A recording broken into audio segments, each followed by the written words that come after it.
Coffee குடிக்கும்போது சூடாக வடை சாப்பிட்டா நல்லா இருக்கும்னு தோணுதா?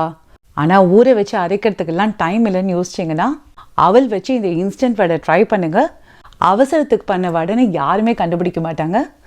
1/2 கப் அவலை நல்லா வாஷ் பண்ணிவிட்டு 1/2 கப் சுடு தண்ணி ஊற்றி 10 நிமிஷத்துக்கு சாஃப்டாக ப்ரெஸ் ஆகிற வரைக்கும் ஊற விட்டுட்டு நல்லா ப்ரெஸ் பண்ணி தண்ணியை ஃபுல்லாக வடிய விட்டுட்டு பிசைஞ்சுக்கோங்க. ஒரு பாத்திரத்தில் மாற்றிக்கலாம். 2 டேபிள் ஸ்பூன் அரிசி மாவு, 2 டேபிள் ஸ்பூன் கடலை மாவு, தேவையான அளவு உப்பு, பச்சை மிளகா, கொத்தமல்லி, கருவேப்பிலை, கொஞ்சம் வெங்காயம், 1/4 கப் புளிச்ச கெட்டி தயிர். என்கிட்ட ஃப்ரெஷ் இஞ்சி இல்லைங்கிறதுக்காக ஜிஞ்சர் பவுடர் போட்டிருக்கேன். பெருங்காயம் கேபேஜ் போட்டு நல்லா மிக்ஸ் பண்ணிக்கோங்க. எண்ணெய் சூடாகிறதுக்குள்ள கையில் எண்ணெய் தடவி கொஞ்சோண்டு மாவு எடுத்து நல்லா உருட்டி தட்டிட்டு நடுவில் ஓட்டை போட்டு ரெடி பண்ணி வச்சுக்கோங்க.